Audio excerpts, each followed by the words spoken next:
नमस्कार। News station में आपका स्वागत है। आज हम बात करेंगे काशी विश्वनाथ की, यानी बाबा काशी विश्वनाथ की बात करेंगे। बनारस में किस तरीके से चीजें बदली हैं, स्थितियां बदली हैं और अदालत ने आदेश दिया है कि ज्ञानवापी परिसर का उत्खनन किया जाए और ये जिम्मा एएसआई को दिया गया है और एएसआई से कहा गया है कि वो टीम बनाए और सच्चाई सामने लाए। आखिरकार क्या सच्चाई सामने आनी है, किस तरीके की चीजें हैं, क्या संभावना है और क्या क्या हो सकता है, इस सब पर बातचीत करने के लिए हमारे साथ हैं बीआर मणि साहब, जिन्होंने अयोध्या में उत्खनन किया था और एक महत्वपूर्ण उत्खनन किया था। आइए उन्हीं से बात करते हैं, वो हमारे साथ जुड़ रहे हैं। मणि साहब, आपका न्यूज स्टेशन में स्वागत है। नमस्कार।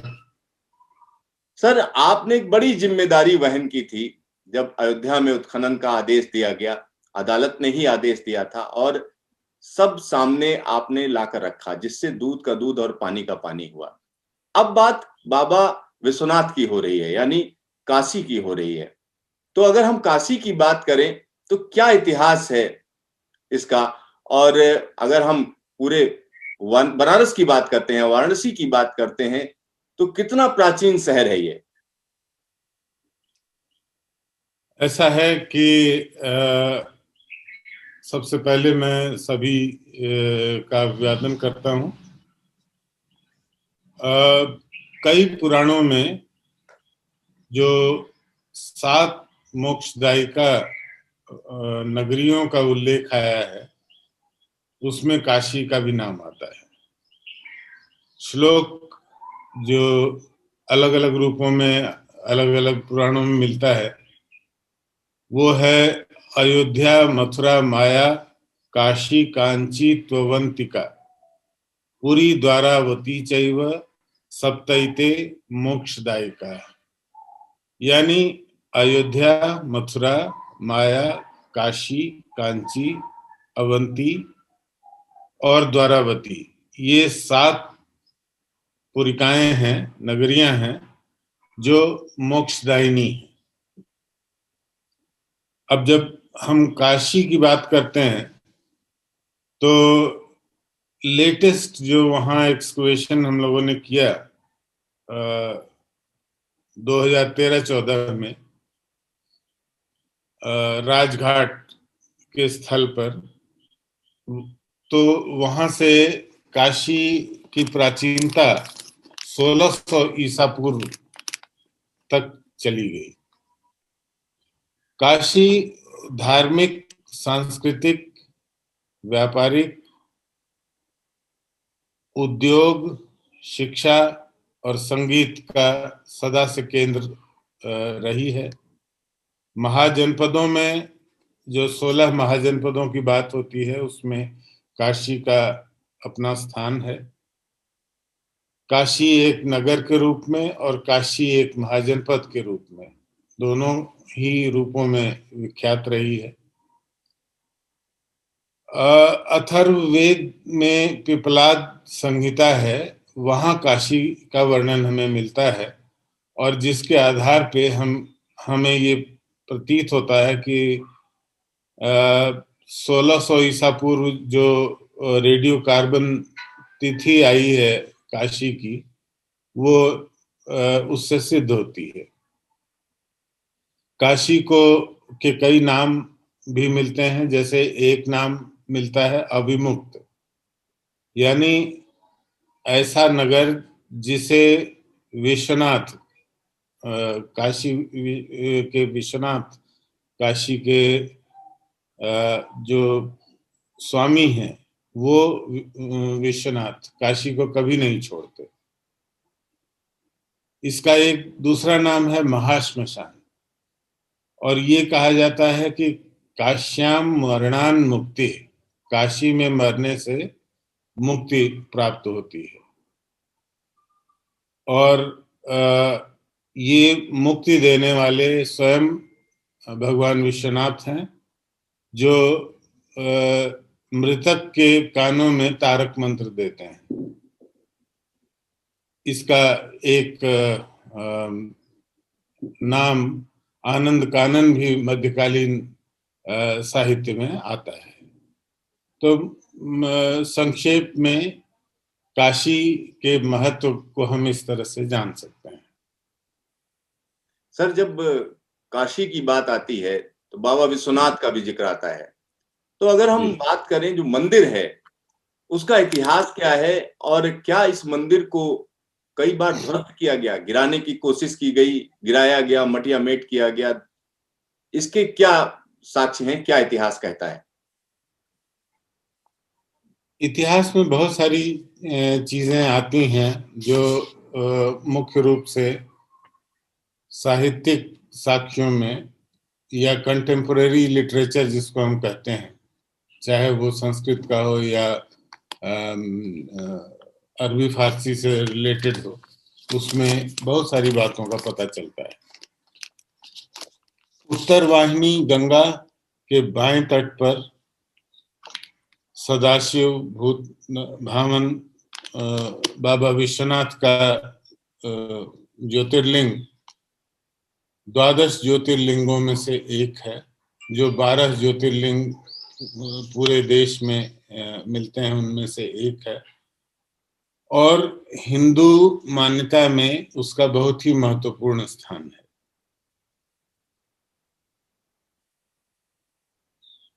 काशी अनादिकाल से माना जाता है कि ये एक लिविंग सिटी के रूप में चली आ रही है, और आज भी चारों तरफ हम देखते हैं कि काशी का विस्तार और अधिक हो चुका है। स्कंद पुराण के काशी खंड में काशी के महत्व और बाबा विश्वनाथ के मंदिर का उल्लेख मिलता है, जहां दूसरे अन्य धार्मिक स्थलों का भी उल्लेख आता है। और 2015-16 में काशी विश्वनाथ मंदिर, जो वर्तमान काशी विश्वनाथ मंदिर है, उससे 250 या 300 मीटर के आसपास दक्षिण पूर्व में एक स्थल है जिसे हम सरस्वती फाटक के नाम से जानते हैं। वहां उत्खनन का कार्य हुआ, और वो प्रोफेसर विदुला जायसवाल के निर्देशन में ज्ञान प्रवाह संस्था ने उत्खनन का कार्य किया था। उस समय निचले स्तरों से गुप्त काल और उत्तर गुप्त काल के मंदिरों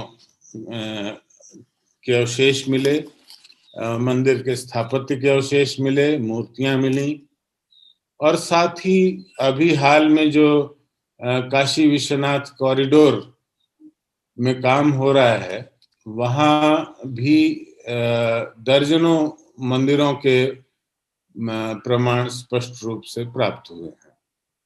इस प्रकार शिव के मंदिरों की इस क्षेत्र में परंपरा बहुत प्राचीन है। आपने एक प्रश्न किया कि काशी में किस प्रकार यहाँ के मंदिर ध्वस्त हुए या आगे इस तरह की घटनाएं घटी। उसके विषय में भी इतिहास से बहुत सारे प्रमाण मिलते हैं। काशी विश्वनाथ और ज्ञानवापी का मूल मंदिर 1194 ईस्वी में मोहम्मद गोरी के सैनिकों द्वारा ध्वस्त किया गया था, और ये प्रक्रिया उस समय हुई जब महाराजाधिराज जयचंद्र पराजित हो चुके थे।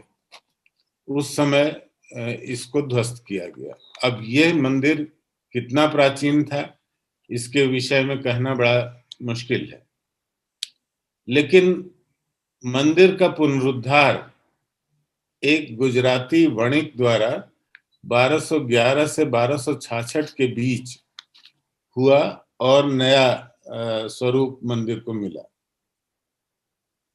इतिहास के पन्नों पर बहुत सारी घटनाएं दर्ज हैं और उनसे ये पता चलता है कि मंदिर एक बार फिर 15वीं शती में सिकंदर लोदी के शासनकाल में शर्की सुल्तान, जो जौनपुर के शर्की सुल्तान थे, उनके द्वारा गिरवाया गया।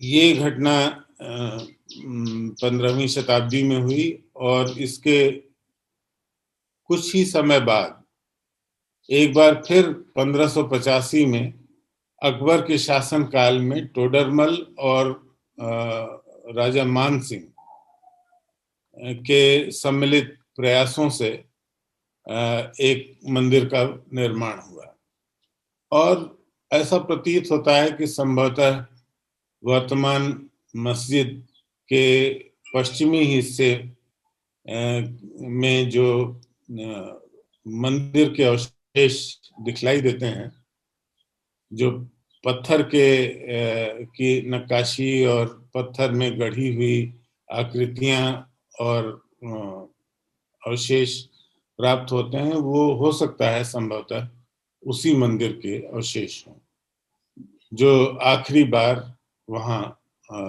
देखा गया। एक फारसी का ग्रंथ है जो औरंगजेब के शासनकाल में लिखा गया, मुआसिर आलमगीरी। आलमगीर औरंगजेब का नाम था, तो आलमगीर से संबंधित है। और मुआसिर आलमगीरी के अनुसार औरंगजेब ने 2 फरमान जारी किए थे, एक 9 अप्रैल 1669 को और दूसरा अगस्त 1669 में,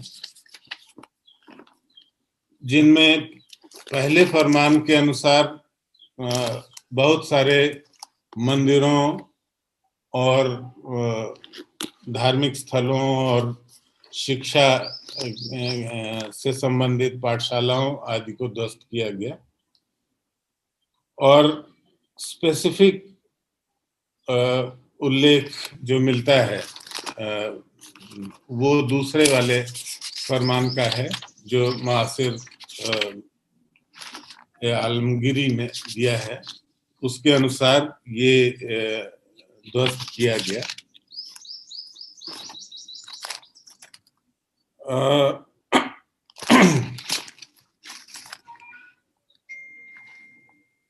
और तभी काशी विश्वनाथ मंदिर भी तोड़ दिया गया और वहां मस्जिद का निर्माण औरंगजेब के आदेश के अनुसार करवाया गया और इससे जो ध्वंस और पुनर्निर्माण की प्रक्रिया थी वो परंपरा समाप्त हो जाए, इस वजह से वहां मस्जिद का निर्माण हुआ। आगे हमें उल्लेख मिलता है कि 1742 में जो इंदौर के शासक थे मल्हार राव होलकर, उन्होंने एक योजना बनाई कि इस मस्जिद को गिराकर यहाँ मंदिर का निर्माण किया जाए, लेकिन वो योजना सफल नहीं हो पाई और इस बीच मल्हार राव होलकर की मृत्यु भी हुई। लेकिन 1780 में उनकी बहू अहिल्याबाई होलकर ने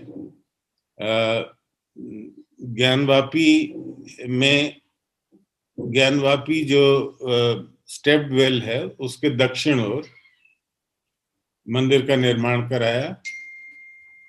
ज्ञानवापी के उत्तर में मस्जिद है और ज्ञानवापी के दक्षिण में इस नए मंदिर का निर्माण कराया और इस प्रकार पिछले 241 वर्षों से 1780 से आज तक निरंतर बाबा विश्वनाथ की वहां ज्योतिर्लिंग के रूप में पूजा अर्चना हो रही है।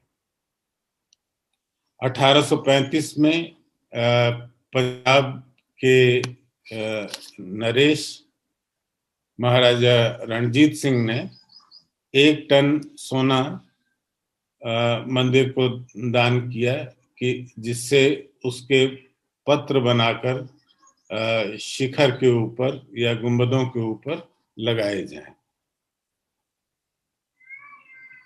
अब मूल मंदिर को ध्वस्त कर औरंगजेब द्वारा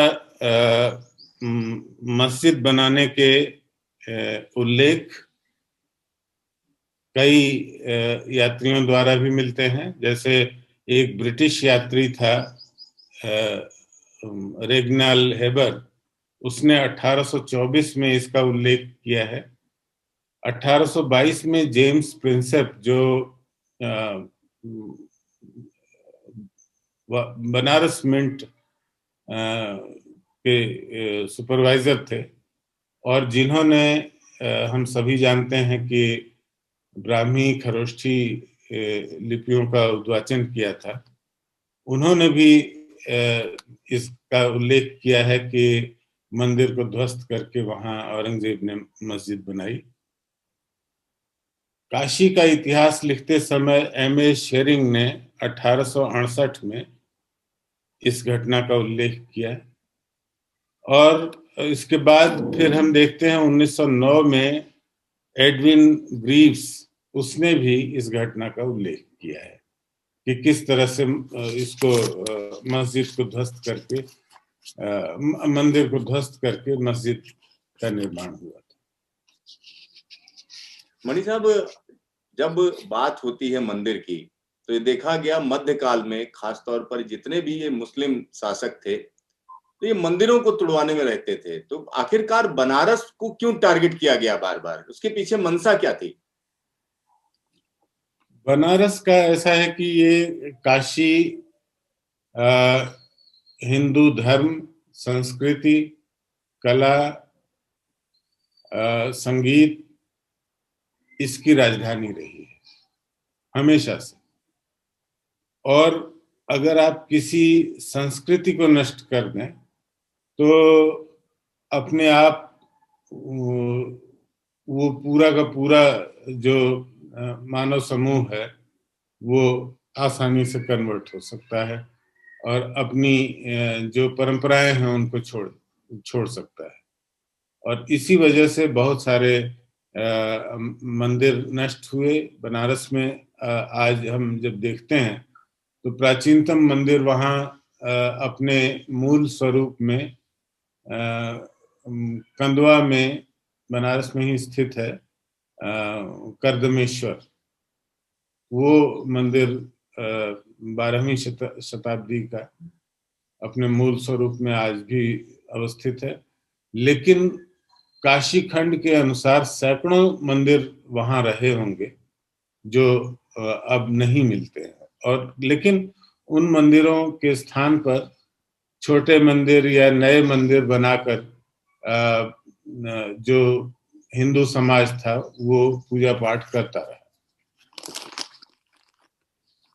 सर, जब हम बात करते हैं काशी की या वाराणसी की बात करते हैं तो एक जिक्र आता है राजा हरिश्चंद्र की कहानी जो है पूरे हिंदुस्तान में बताई जाती है कि सत्यनिष्ठा की बात करें या हमेशा सत्य की जब बात करते हैं तो यही कहा जाता है कि दुनिया इधर से उधर टल जाए लेकिन राजा हरिश्चंद्र जो है सत्य बोलने से कभी नहीं डिगे, कभी यानी उस पर अडिग रहे। तो राजा हरिश्चंद्र जी की जब कहानी कही जाती है तो उसमें ये किस कालखंड की कहानी है, इसको किस उसमें रखा जाता है? राजा हरिश्चंद्र इक्ष्वाकु वंश के नरेश थे और जैसा कि हम जानते हैं दशरथ, राम आदि के पूर्वज थे। तो अभी अगर हम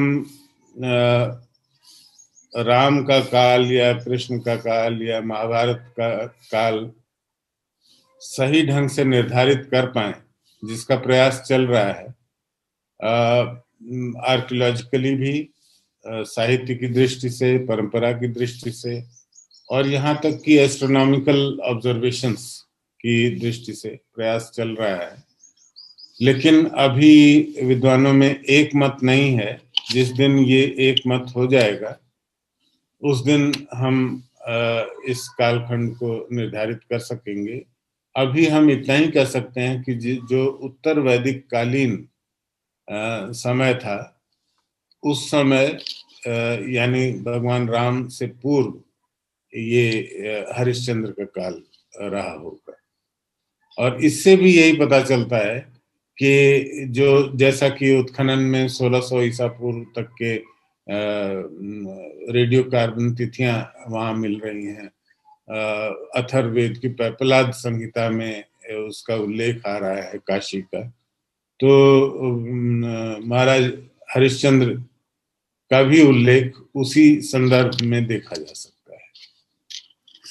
मणि साहब, एक सवाल और उठता है जब हम महाभारत की बात करते हैं, खासतौर पर एक ऐसा महाकाव्य है जिसका भारत के कोने कोने से संबंध है। इवन कहा जाता है दुनिया के अलग अलग जगहों से राजा इस लड़ाई में भाग लेने के लिए आए थे।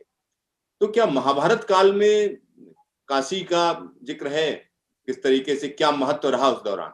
काशी नरेश भी भाग लेने आए थे या काशी के राजा भी आए थे यहाँ पर? हाँ, काशी का उल्लेख आता है। और यहाँ तक कि भीष्म का वो प्रसंग आता है जब उन्होंने काशी पर आक्रमण किया और काशी नरेश की 3 में से 2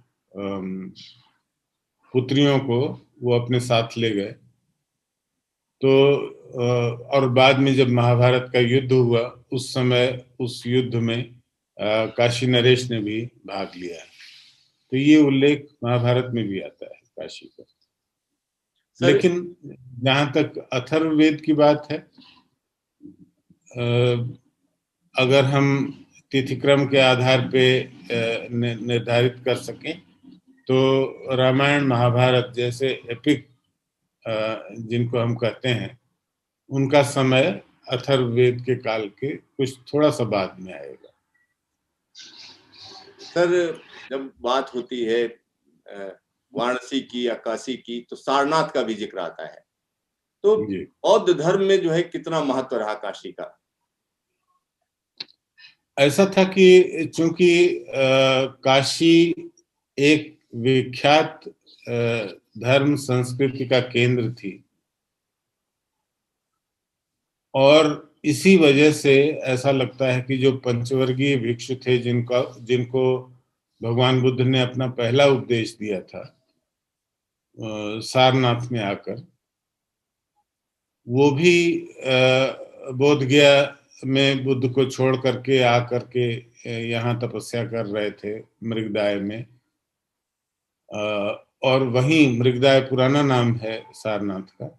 और वहाँ भगवान बुद्ध ने भी उनको और दूसरों को अपना जो पहला उपदेश दिया जिसे हम धर्म चक्र प्रवर्तन कहते हैं वो वहाँ दिया। तो इस तरह से सारनाथ का संबंध काशी के साथ हो जाता है। और जहाँ तक शिव का प्रश्न है, क्योंकि प्रिसाइडिंग डीटी काशी के शिव भगवान शिव हैं, तो बौद्ध धर्म में लेटर फेज में जो महायान और उसके बाद वज्रयान का फेज आया, उस समय नीलकंठ लोकेश्वर की कल्पना की गई, जो कि एक बोधिसत्व के रूप में बौद्ध धर्म में उनकी पूजा अर्चना हुई। ये नीलकंठ लोकेश्वर की जो भावना है वो भगवान शिव से ही प्रेरित भावना है, जहाँ भगवान शिव विष पान करके और संसार की रक्षा करते हैं। उसी तरह से नीलकंठ अवलोकतेश्वर की भी कल्पना हुई। तो इस तरह से सारनाथ से बहुत ही प्रगाढ़ संबंध काशी का रहा है और साथ ही साथ शैव धर्म के साथ भी संबंध रहा है। और इसी वजह से आज हम देखते हैं कि जो शिव की विशालतम प्रतिमा काशी से प्राप्त हुई है वो भी 11वीं शताब्दी या 12वीं शताब्दी की जो प्रतिमा है, अंधकासुर वध मूर्ति, वो भी सारनाथ के ही खंडरों में मिली थी। मणि साहब, ये तो प्राचीनता साबित करती है और ये साबित करती है कि जो काशी है हमारी संस्कृति का महत्वपूर्ण हिस्सा रही है। सर, एक और चीज हम जानना चाह रहे थे, अयोध्या और जी काशी के मामलों पर, यानी दोनों जो मुद्दे हैं, अगर हम उसको देखें, अयोध्या में आपने खुदाई की, उसी के आधार पर तय हुआ, अदालत ने फैसला दिया कि ये जगह राम जन्मभूमि की है। तो क्या लगता है अयोध्या और काशी के मामलों में कितनी समानता है और किस परिप्रेक्ष्य में इसको देखा जाना चाहिए अदालत के आदेश को? देखिए, समानता और विभिन्नता दोनों ही बातें हैं। जहां तक समानता की बात है, अयोध्या और काशी दोनों धार्मिक दृष्टि से और जैसा कि मैंने कहा कि मोक्षदायिका पुरिकाओं में उन दोनों का नाम आता है 7 पुरिकाओं में, तो दोनों ही का अपना महत्व है। लेकिन जहां तक अयोध्या की बात है, अयोध्या में एक बाबरी मस्जिद का ढांचा खड़ा था और वो एक माउंट के ऊपर था, आर्कियोलॉजिकल माउंट के ऊपर था, जहां खुदाई की गई और खुदाई के बाद ये निर्धारित हो सका कि उस ढांचे से नीचे मंदिरों के अवशेष हैं। लेकिन यहाँ काशी में स्थिति थोड़ा भिन्न है। यहाँ जो औरंगजेब द्वारा बनवाई मस्जिद है, उस मस्जिद का पश्चिमी हिस्सा अगर आप ध्यान से देखें तो आज भी वो एक मंदिर का हिस्सा दिखलाई देता है। यहाँ जो नंदी की विशाल प्रतिमा है, ज्ञानवापी कूप के पास जो नंदी है, नंदी हमेशा शिव के गर्भगृह की ओर उन्मुख दिखाई देता है। यहाँ नंदी दूसरी दिशा में देख रहे हैं जिधर मस्जिद है। और मैंने पश्चिमी दीवार की चर्चा की, तो यहाँ मंदिर और मस्जिद दोनों अवस्थित हैं। मंदिर जो मूल मंदिर था उसके ध्वंस या उसके प्रमाण दिखलाई देते हैं और पिछले 241 वर्षों से 1780 के बाद जो यहाँ अहिल्याबाई ने पुनरुद्धार किया और इस तरह से पुनरुद्धार किया, न सिर्फ जीर्णोद्धार कर किया बल्कि एक मंदिर का निर्माण किया और उसमें महाराज रणजीत सिंह ने भी बाद में स्वर्णदान किया। तो ये पिछले 241 वर्षों से यहाँ मंदिर में अलग पूजा अर्चना हो रही है और मस्जिद में अलग से नमाज अदा की जा रही है। तो यहाँ की स्थिति अयोध्या की स्थिति से थोड़ा भिन्न है। सर, अगर हम इस पूरे प्रकरण को देखें तो इसमें तो तमाम साक्ष्य सामने हैं। औरंगजेब का फरमान है, साथ ही साथ हर जगह पर जिक्र है कि कब तोड़ा गया, किस वजह से तोड़ा गया, कब कब आक्रमण हुए। उसके बावजूद क्या लगता है कि वहां पर खुदाई किए जाने की जरूरत है? ये तो कुछ चीजें तो सेल्फ एक्सप्लेन्ड है वहां पर कि ये सामने हुआ है। निश्चित रूप से बहुत सारी चीजें प्रमाण के रूप में कही जा सकती हैं, बताई जा सकती हैं। ये जो सिविल जज सीनियर डिवीजन का फास्ट ट्रैक कोर्ट का 8 अप्रैल 2021 का ऑर्डर है, उसकी हम उस पक्ष में हैं कि इस ऑर्डर का पालन हो। लेकिन इस ऑर्डर की वजह से कई प्रश्न खड़े हो जाते हैं। पहला तो ये कि इसका उद्देश्य क्या होगा? जो आर्कियोलॉजिकल इन्वेस्टिगेशन वहां किया जाएगा, जिसमें जियो रडार सर्वे का भी उल्लेख ऑर्डर में आया है। हालांकि मैंने ऑर्डर नहीं पढ़ा, लेकिन जहां तक मुझे उसके विषय में जानकारी मिली, एएसआई से कहा गया कि आप 5 मेंबर्स की एक टीम बना करके इस इन्वेस्टिगेशन को पूरा करें। तो ये जो प्रश्न है कि इसका उद्देश्य क्या है, पहली बात, और क्या ये सिर्फ एक एकेडमिक इंटरेस्ट की बात है या इसके पीछे कोई दूसरा कारण भी है? क्या मस्जिद के एग्जिस्टेंस पर कोई निर्णय लेने की ये एक प्रक्रिया है या नहीं? ये भी एक बहुत बड़ा प्रश्न उठता है। फिर ये जो 241 वर्षों से ज्योतिर्लिंग के रूप में भगवान शिव की पूजा अर्चना हो रही है, अगर हम वहां नया मंदिर बनाएंगे तो क्या इस मंदिर का जो ऐतिहासिक धार्मिक महत्व है वो समाप्त हो जाएगा या नहीं? और जहां तक मैं मानता हूं, ये एकेडमिक इंटरेस्ट तक के लिए पुरातात्विक अन्वेषण जो होने का ऑर्डर हुआ है वो उचित है, उसमें कोई समस्या की बात नहीं है। लेकिन किसी भी तरह से दोनों धर्मों, हिंदू मुस्लिम के बीच में जो भाईचारा, शांति, सद्भावना चली आ रही है वो बनी रहनी चाहिए। तो इसका आगे ख्याल करना आवश्यक है। ये न्यायपालिका और कार्यपालिका दोनों को इस बात का ध्यान रखना है।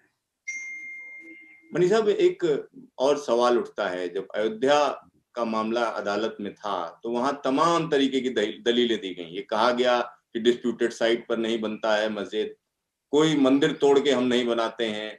तो वो क्या प्रासंगिक हैं चीजें? क्योंकि उस पूरे के पूरे केस में एक एक दलील दी गई इस तरीके की, और यहाँ पर तो सामने दिख रहा है। तो बहुत से लोग ये भी कहते हैं कि खुद जो है पूरे पूरे समाज को सामने आना चाहिए और उसको उस जगह को छोड़ना चाहिए। अब ये तो समाज की बात है, अगर वो सामने आए और उस जगह को खुशी खुशी हिंदुओं को सौंप दें तो बहुत अच्छी बात है। उससे आपसी भाईचारा भी बना रहेगा और जो ऐतिहासिक तथ्य हैं वो अपने आप सिद्ध होंगे और सिर्फ एकेडमिक इंटरेस्ट की बात नहीं रह जाएगी, बल्कि एक जो प्रमुख धार्मिक स्थल है हिंदुओं का, उसका उद्धार हो सकेगा। मणि साहब, आपका ढेर सारा धन्यवाद ये तमाम जानकारी देने के लिए और न्यूज स्टेशन के दर्शकों को ये सारी जानकारी पहुंचाने के लिए। तो देखते रहिए न्यूज स्टेशन, फिर मिलेंगे दोबारा।